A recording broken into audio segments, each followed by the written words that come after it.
In December last year, a 2-year-old boy fell ill and died in a remote village in Guinea. Just days later, so did his 3-year-old sister and their pregnant mother. It was the start of the Ebola outbreak in West Africa that has since killed more than 5,000 people and infected many more. Our global health correspondent, Tulip Mazumda, has been to the remote village in Guinea's Gekedou province, where it all started. Most of London's airspace.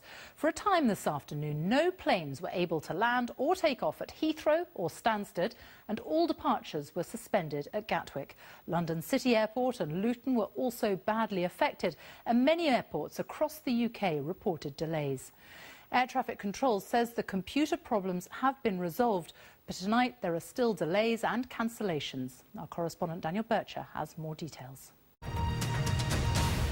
Water companies in England and Wales have been ordered to cut bills by an average of 5% in real terms over the next 5 years. They'll still be allowed to add on inflation, but consumer groups have welcomed the move. Our industry correspondent John Moylan is at a water treatment plant in Berkshire. John.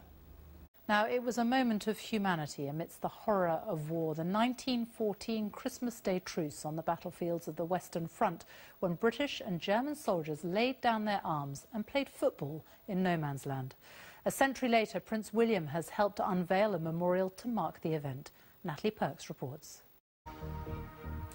Good evening and welcome to the BBC News at 6. The oil giant BP is cutting 300 jobs from its North Sea operations, with industry bosses and unions warning that there could be many more job cuts to come.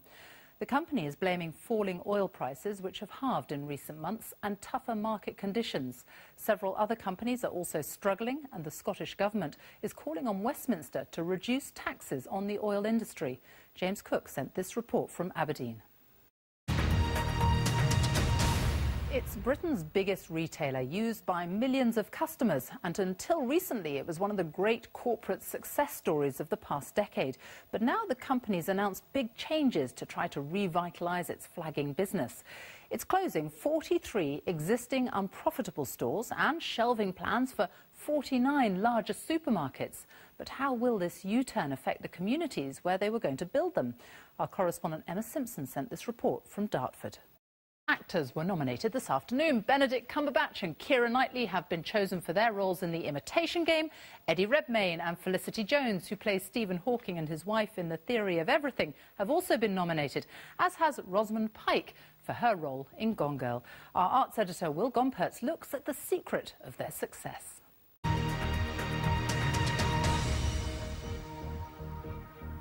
Good evening and welcome to the BBC News at 6. 2 men killed in anti-terror raids in Belgium yesterday were hours away from carrying out a plot to kill policemen, according to the authorities. Weapons, money, false papers and police uniforms were found during the raids in the town of Verviers. Today, more than 25 people were arrested in anti-terror raids in France, Germany and Belgium, as police tried to thwart more attacks by people with links to Islamic extremists.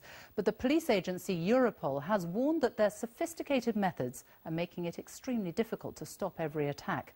From Brussels, Robert Hall reports.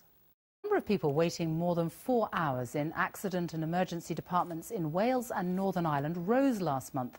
In England, hospitals improved but still missed their target again of seeing 95% of patients within 4 hours. The figure in Wales was 81% in December, the worst waiting times in 5 years. Northern Ireland fared even worse, with just under 77%. In England, around 90% of patients were seen within the recommended time, an improvement, but still below target. In a moment, our health correspondent Branwen Jeffries reports on efforts to improve the situation. But first, Hal Griffith on the problems in Wales. £50 million, and its mission more than a decade ago was to land on Mars. But it disappeared in December 2003 as it neared the Red Planet, from where it was supposed to start transmitting data back to Earth once it had landed, and it hadn't been heard from since. But today, scientists announced that they have found it. Here it is, these grainy images showing it on the surface of Mars, just a couple of miles from its intended landing site. Our science editor David Shookman reports. St Peter's Seminary near Glasgow. It was built in the 1960s to train Catholic priests and was widely considered to be one of the most important examples of modernist architecture in Scotland. And this is what it's like today. It's in such a terrible